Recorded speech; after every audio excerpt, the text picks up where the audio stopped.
Listo. Shalom es leja. Hay dos preguntas que nos hacen Shemai. De hecho, la Gemara dice que son 6 y pueden ser más.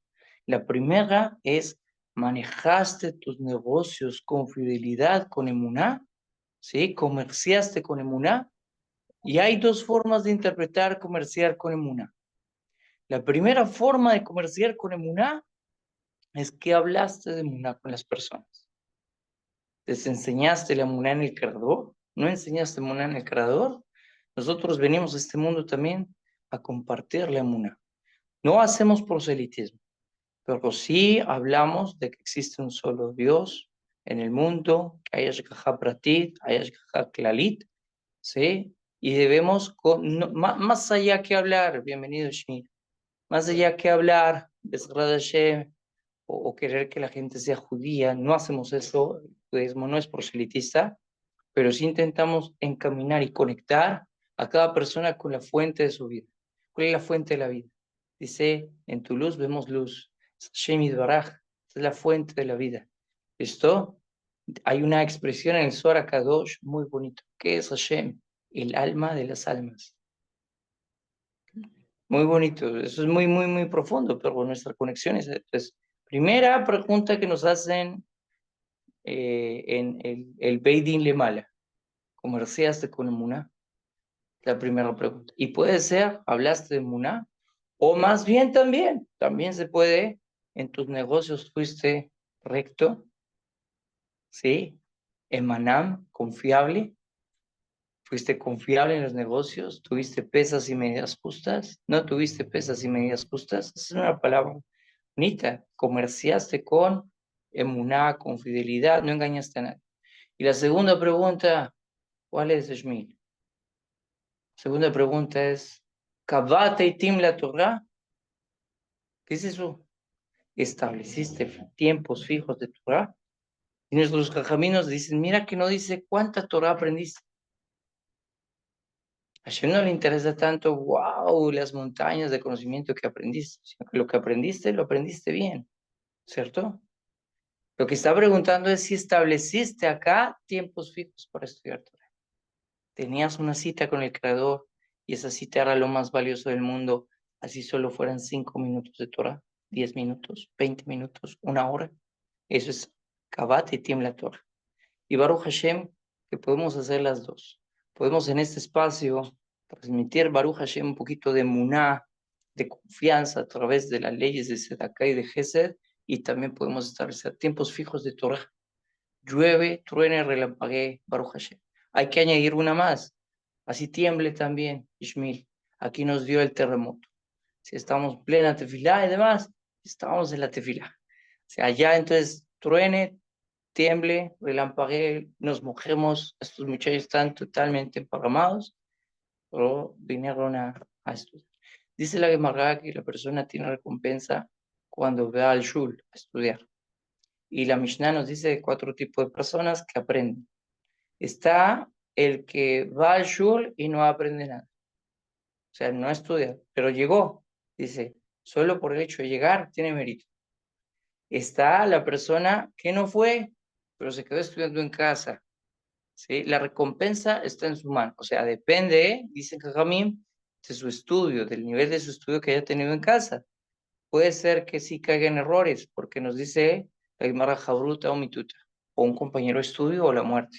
Es importante tener a alguien que le saque a uno de la duda. Está la persona que ni viene ni estudia, no tiene recompensa, seguro. Y esta es la persona que viene y estudia.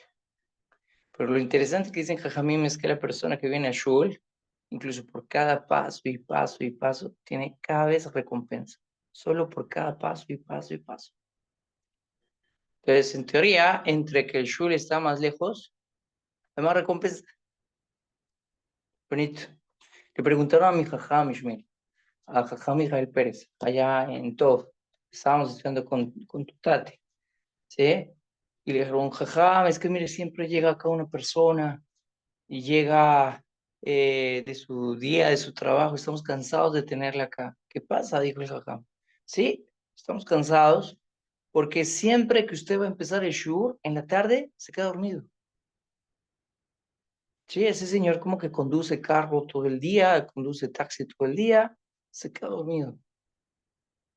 Tan pronto usted empieza la drashá, y eso es un irrespeto, jaja, no le está prestando atención de más, todo.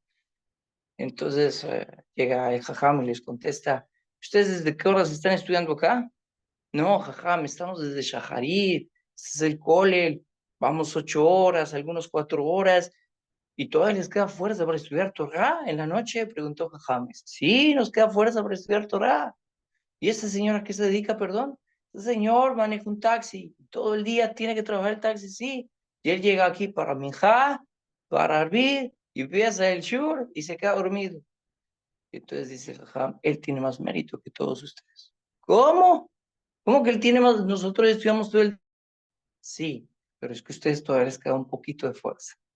Él, en lo último que le quede fuerza, la dedica a la Torah Kedoshá.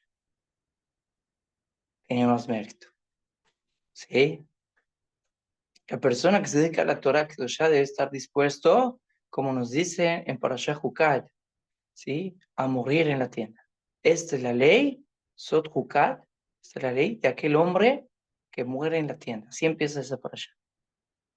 La persona debe entender que la tienda, el Oel, es justamente el lugar de Torah, y la persona que esté dispuesta a dedicar su vida, su energía, su fuerza para estudiar la Torah.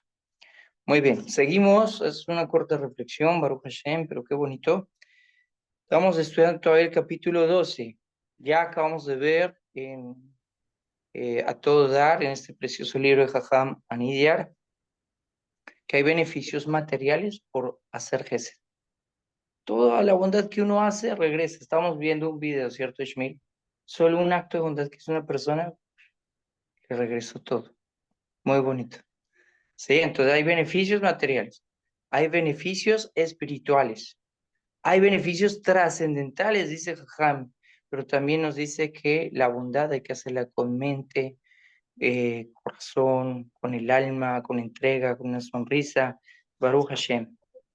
Entonces, vamos a seguir estudiando. ¿Con qué más hay que hacerlo? Vimos que también con la acción. Y es importante también hacerlo con la palabra. Hay que hacer gesed con palabras también. ¿Sí?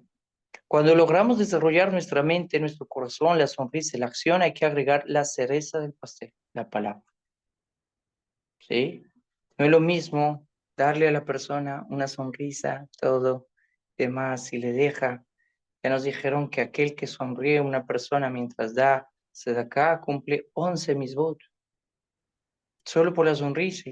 Pero no es lo mismo eso que puedas saludar a la persona, que le des dignidad a la persona. Sí, buenos días, Sadir, mira, un chocolate caliente para ti. Buenos días, Sadir, mira, aquí tienes. Sí, saludar, hablar.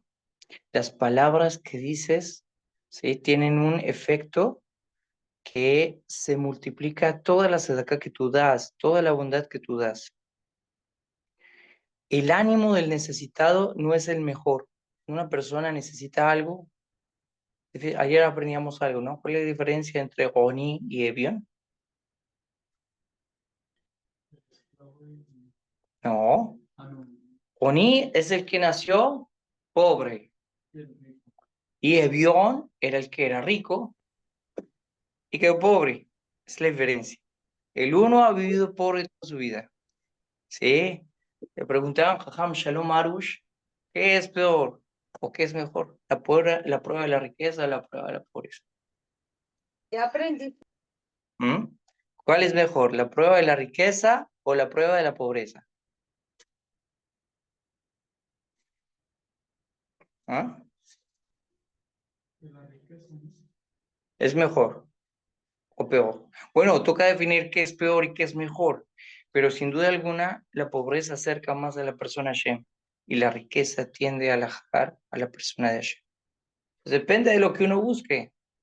Pero imagínense que una persona, bienvenido Carlos, que este shiur sea dedicado para tu verajá, para tu labriut, para tu salud, que escuchemos buenas noticias, que te veamos pronto aquí también en la comunidad con la ayuda del cielo. ¿Listo? Muy bien. Amén, todo Entonces, Rabano. aló de bar. Entonces, La persona puede ser que de un día a otro, por ejemplo, la historia de Rabbi Aaron Rubén, ¿la has visto? De Wall Street, estar en el nivel más alto, dinero por montones, demás, todo. Y creo que fue por temas médicos, si no estoy mal. Por temas médicos, como todo ese dinero que había ganado, todo esto se fue para su curación, pero Baruch Hashem que en ese trance, entonces conoció bien de Hashem, ¿cierto? Es un sadir, mamash.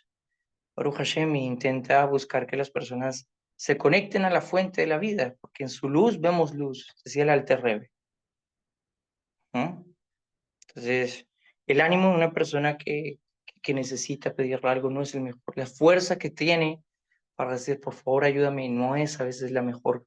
Sí, va a titubear, sí, y darle palabras alentadoras o un elogio le levantarán la moral, la fuerza de la persona. Una buena palabra en un momento determinado, el mejor momento, puede salvar a esa persona incluso de que esa persona atente contra sí misma. Hazbe shalom. Y lo mismo, una mala palabra también en determinado momento puede acabar con la espiritualidad de alguien.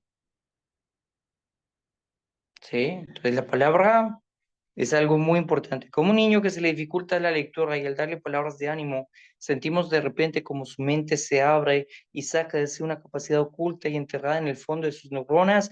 También los jugadores al escuchar las porras desde las gradas, sus músculos dejan de sentir cansancio, ¿cierto? Ya sienten ánimo y salen a la victoria.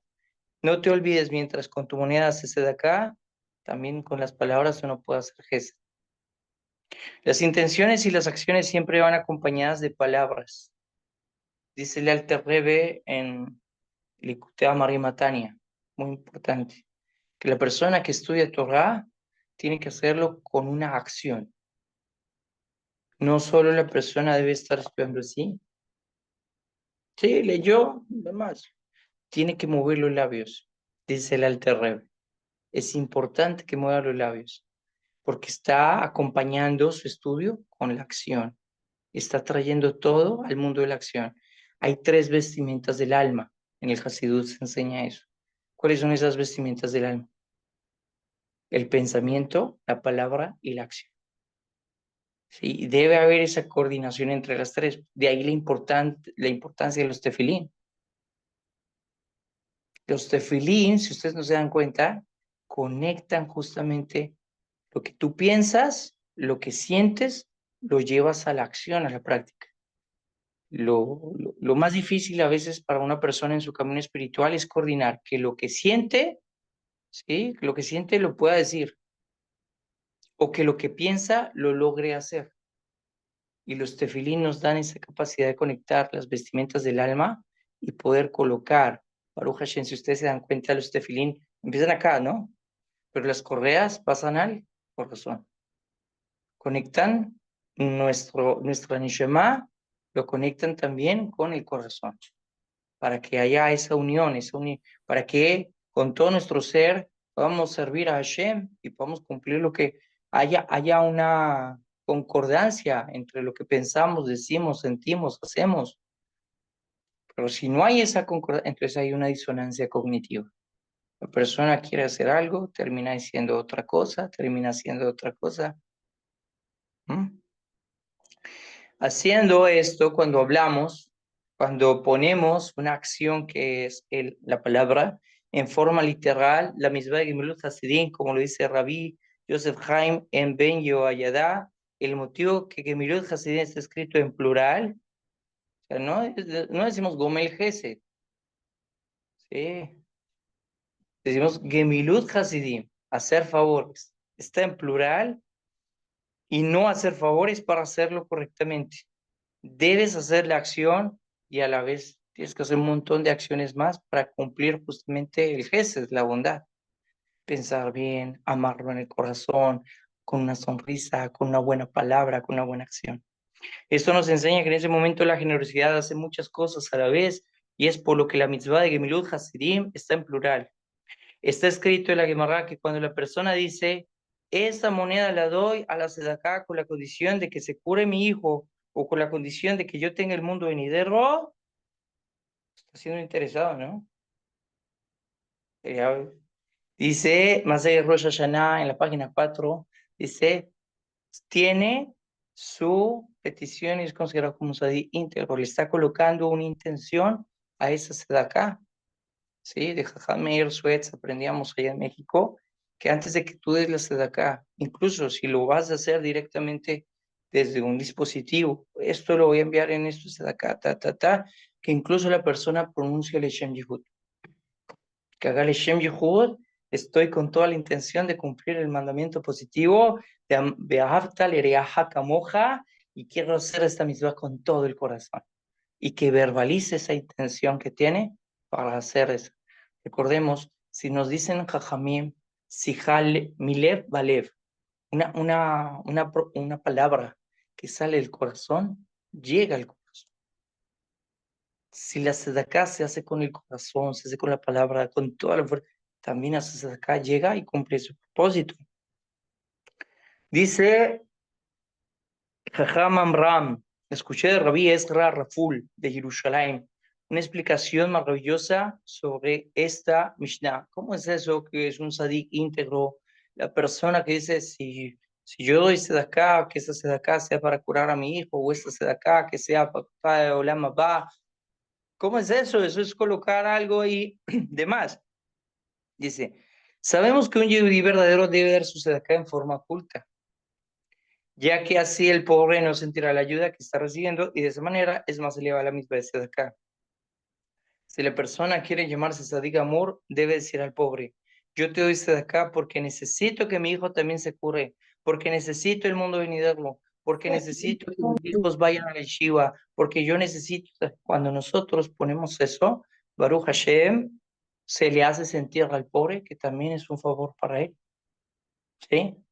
Hay algo que hay que tratar y trabajar mucho, mucho, Bezrat Hashem, y es en cómo hacemos sentir a la persona que le damos gesed o sedacá. La sedacá, la bondad, no puede disminuir la integridad y no puede disminuir la dignidad de la persona. Tiene que aumentar la dignidad de la persona. Si por alguna razón nosotros damos sedacá y la persona que estaba en este nivel se siente aún más bajito, no estamos haciendo gesed. Entonces, en muchos lugares a veces es mejor y más recomendable que antes que des acá, como que le propongas un trato a la persona. Mira, necesito esto, aquello, tal, ayúdame un tanto de este tiempo, tal cosa, y yo quiero darte eso. Pero obviamente la persona lo está haciendo por darle acá, darle bondad, ¿sí? Es mejor. Y ahí la dignidad de la persona, su honorabilidad, crece, Baruch Hashem. Es 1000 veces mejor. Esto uno de los niveles más altos también desde acá, ¿cuál es? Darle un trabajo a esa persona. Ese es uno de los niveles, ay, recordamos que ya lo hemos visto, pero no está de más. Uno de los niveles más altos justamente es Baruch Hashem, darle la forma que la persona pueda tener sus medios, su sustentabilidad, que pueda tener dignidad, Baruch Hashem. Muy bien, vamos otra vez con el Mishneh Torah. Ayer hablamos de aislarse a una ciudad de refugio y todas esas condiciones que pone la Mishnah, el Mishneh Torah, Rambam, para que eso pueda darse posible, Talmid Jajam, en el Jajam también, qué pasa, demás. Vamos a hablar un poquito de Rezi, porque recordemos, en cuanto a finanzas, el dinero Hashem lo utiliza en nosotros para que nosotros crezcamos de nivel, ¿sí? Hashem tiene estas llaves solo para moldearnos de la mejor manera y utiliza el dinero, que es lo que a veces necesitamos para, obviamente, subsistir. Justamente, ¿cómo decimos dinero en hebreo? Hay tres leshonot: mamón, kesef y ¿cómo es que le llaman la moneda? Damim. David. Shekel y plata. Entonces, oh, Hazau Baruch Shem, bienvenido. Entonces, tenemos mamón, shekel y damim. Dam, ¿qué traduce Shmuel? Imagínate, El dinero se llama sangre. Porque cuando la persona pierde dinero, siente que ha perdido como su sangre. Hay veces que si pierde, por ejemplo, como Rabbi Aaron Rubén, que se pierde todo, la persona siente que casi fallece. Así pasó con quién? Con Jacob vino, ¿sí? Vino el Zafán a asesinarlo por orden de su papá, ¿cierto? Pero él era estudiante de Torah de Jacob vino. Él sabía que una persona que pierde todo su capital, pierde todo su dinero, es considerada una persona muerta, ¿cierto? Entonces, cuando nosotros tenemos cuidado del dinero de los demás, ¿cierto? Como dice la Mishnah, ¿no? Ye mamun jabereja habib shelja. Que sea el dinero, las propiedades de los demás preciosos para ti como el tuyo propio. Cuando nosotros somos gente con la gente, tenemos cuidado de la propiedad de los demás. Uy, esta cosita es de mi amigo, se le quedó. Esto es de Ploni, se lo voy a guardar. ¿No hay una mitzvah acaso en la Torah que dice que hay que regresar el objeto perdido? Esto es de fulanito, esto es de sutanito, ta, ta, ta. Hay una historia en la Gemara, en la Masechta, en Masechta Anit, nos habla de un gigante de Torah, Johnny Amagalel. ¿Sí saben quién es Johnny Amagalel? Un jajam gigante. Le decían Johnny el del círculo. ¿Por qué le decían el del círculo? Porque él tenía una forma rara, tenía una chutzpah rara para pedirle a Bordolam. ¿Cuál era su chutzpah, su irreverencia? Pues se necesitaba tiempo de lluvia, se necesitaba que lloviera para las cosechas, para la gente. Hay tiempos a veces de sequía muy grandes. Pues Shmuel, él se cerraba en un círculo y él le decía, Ribono Shelolam, no salgo de aquí hasta que tú hagas llover. Imagínate semejante chutzpah, no salgo de aquí hasta que hagas llover. Y lo peor del cuento es que Hashem le contestaba y llovía. Entonces, en una ocasión había mucha, esto es un maase, había mucha sequía en Am Israel y demás. Fueron con Johnny a Magalil. Ven, por favor, ayúdanos a interceder, demás. Necesitamos lluvia, Geshamim, por favor. Y el Jajam dijo, bueno, sí, claro, lo haré, demás. Sí. Y Johnny Magalel intercedió, hizo desfilar y demás. ¿Qué pasó? Todos sabemos qué pasó. Vino lluvia. Llovió tanto como el día de hoy, llovió tanto, Baruch Hashem, que nos dice la Masecta que había una piedra, donde en esa piedra, que estaba, digamos, como en un lugar público, allá hacían anotaciones, se perdió esto de fulanito, se perdió esto de sutanito, lo pueden encontrar en tal parte. Esto de Perencejo, esto de fulano, esto de Ploni, esto de Almoni, está en tal casa, tal casa. Y como llovió tanto, todo lo que se había escrito en esa piedra Zeu, se borró. Sí, entonces la gente toda, contenta, Baruch Hashem, volvió a llover. Pues fueron con Johnny a Magalel, se juntó también Alino. Pero mira, borraste, ¿y ahora cómo vamos a regresar los objetos perdidos? Es importante, ¿sí? Nos alegramos de que haya lluvia, pero también cumplir la mitzvah, devolver el objeto perdido, ¿sí? De ser gente con la gente, de lo que le corresponde al otro, tener cuidado que es del otro, porque como aprendimos, es la sangre del otro, ¿o no? La sangre del otro. La persona pierde 200 pesos y dice Jajamín, que incluso la persona que se echa la mano al bolsillo, ¿sí? Pensando que ahí tiene dinero y no saca nada, eso ya es una tzara, una angustia para la persona, ¿cierto? El hecho de que, tenía, tenía, tenía una moneda y no aparece, eso es angustiante para la persona. Entonces, vamos a hablar un poquito de las pertenencias de alguien que es muy importante para nosotros, que tenemos que tener cuidado con esas pertenencias. Y no solo las que les correspondería, en este caso, el tema que vamos a hablar, a la familia, sino también a los demás. Tener cuidado con este tema de los demás. Estamos en Ilhot Nahalot, ¿sí? Leyes acerca de la herencia. Todo lo que la persona construye en su vida y deja para sus hijos, ¿sí? Hay un cuidado especial sobre eso, y esa es la sangre de esos hijos. Cuanto más también por ejemplo, meterse en un lío cuando está en disputa lo que le pertenece a los hijos de otra persona, ¿cierto? Haram. ¿Y qué tal que esos niños sean huérfanos? Peor aún. Cuando tú eres juicioso y eres gente con la gente y cuidas el bienestar de los demás, ¿cierto? Y mamón, jabereja jabishelja, que sea considerado precioso para ti ese dinero, esa propiedad del otro, es lo mejor y Baruch Hashem, eso aumenta en el cuidado de nuestros bienes. He aquí la ley de la transmisión de la herencia. Si un hombre muere, sus hijos serán sus herederos con prioridad sobre cualquiera otro. No que es que mi hermano dejó una herencia, ¿no? Yo quiero parte de esa herencia. No, pero es que Sadí, están los hijos del primero, ¿no? O que el hermano.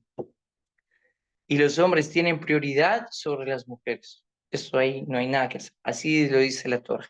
Y esto no es machismo, no es nada de eso. Hay la prioridad. Una mujer no puede compartir una herencia con un hombre. Si un hombre muere sin dejar hijos, su padre heredará sus bienes. Si el papá está en vida, los hereda. Ojo, esta alajá tenemos que tener hilar delgadito, porque aquí estamos hablando de Am Israel. Y esto estamos hablando para Am Israel, para Yudim. ¿Cómo nos conducimos?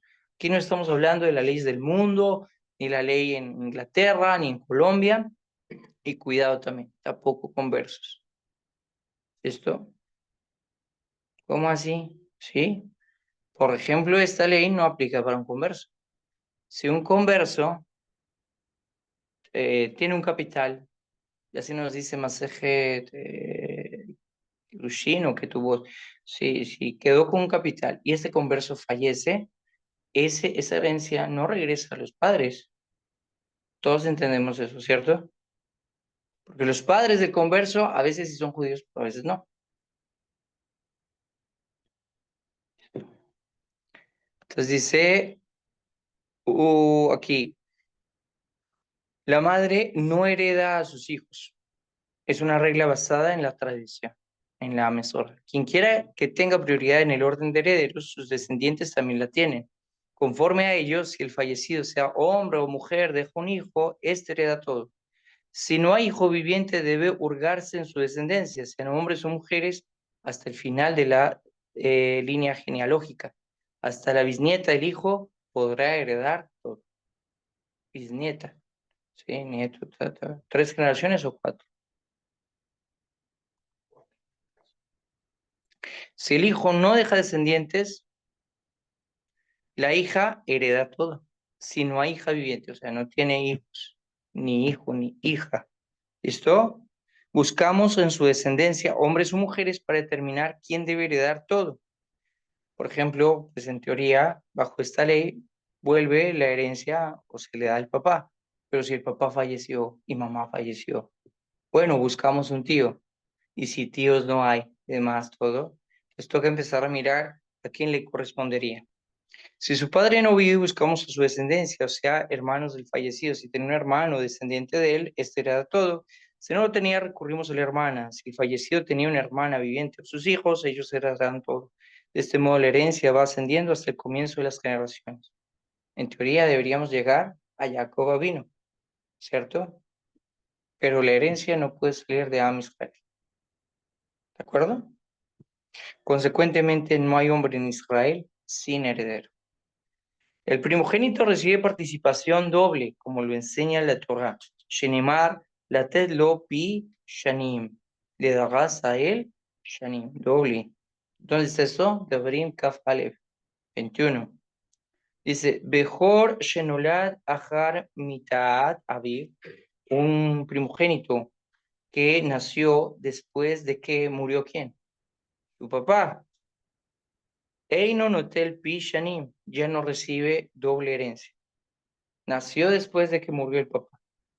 Y en el caso de que, por ejemplo, hay un converso y ese converso tiene, o un yehudí que no es converso, pero tiene hijos con... Un yudí tiene hijos. No, no. O sea, tiene, o sea, un yehudí que tiene hijos no judíos.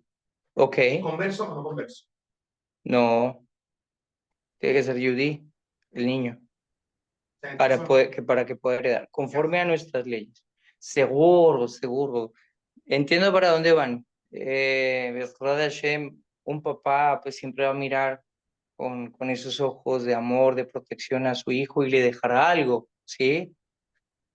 Pero ya nos dicen, Masajet Yevamot, esto suena muy duro, señores.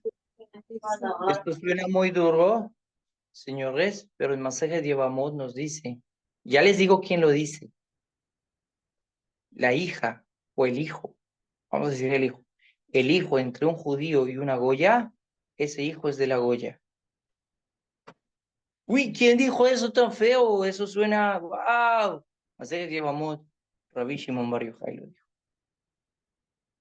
es la realidad. Sí, entonces, la verdad, entonces, pero seguro, obviamente, ese yudí, perdón, sí, ese yudí que tal vez se juntó con una mujer que no es de nuestro pueblo y la amó también, o sea, acabamos de ver leyes de Sedacá y de Gesed, y tiene Gesed y quiere hacer algo por esta mujer, tal vez pensó en que se iba a convertir, no se convirtió, tantas cosas que pueden pasarle una vida a una persona, ¿no? Y tienen un hijo, y obviamente ese hijo no es judío, pues quizá ese hombre va a intentar hacer todo para que ese hijo se acerque a la Torá, a la Mesorá, a la tradición, y como puede que le vaya bien, puede tal vez también que le vaya mal, que el hijo no quiera nada de eso. Y en teoría no se le puede obligar, tú tienes que ser judío porque no lo es. Entonces, para que me entiendan todos, pueden pasar tantas y tantas y tantas cosas, pero seguramente ese papá de ese niño, sí, biológico, por así decirlo, siempre tendrá un aprecio, un cariño, un respeto, además, hacia él, lo cuidará, lo protegerá, y seguro que si puede y está en sus manos también darle mucho más, incluso su herencia en vida, lo hará, ¿sí? Porque hay una cualidad de todo Am Israel. ¿Cuáles son? Somos descendientes de Abraham Avinu y esas cualidades que somos piadosos, bondadosos y vergonzosos.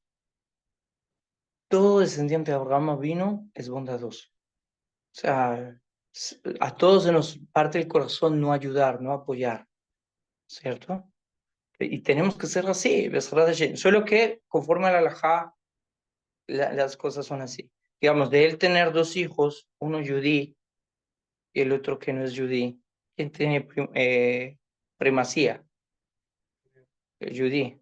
Pero obviamente y termino con eso, hay unos que tienen un nivel aún más alto, una mala más alta. Eh, por ejemplo, le criticaron mucho esto a Reví Balanés. Reví Balanés tenía hijos y ya era hora de que él quería heredar y dejar bueno, sus posiciones económicas, sus posiciones físicas, quería heredar. Y dijeron, Jajam, ¿por qué no se la deja a sus hijos? Sí, Rabí Meir Balanés no se lo dejó a sus hijos. ¿Cómo?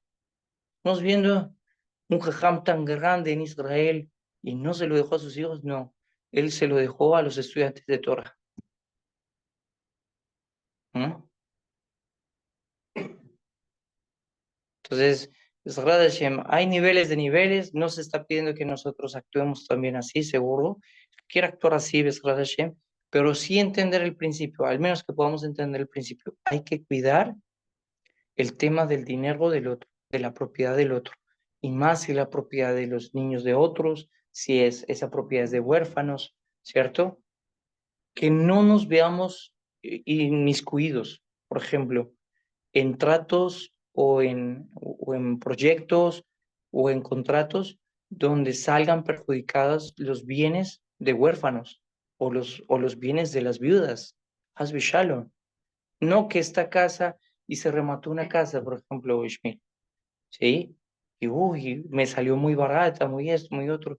Y después me enteré que no, que esa casa era de una judía y esa judía salió afectada y la judía era huérfana o esa era la propiedad de unos hijos que quedaban en una disputa legal que jamás nos toque. Entre más respetemos, pues, Hashem, la propiedad de los demás, seguro que Hashem y también nos protege nuestras propiedades con bendición abundante.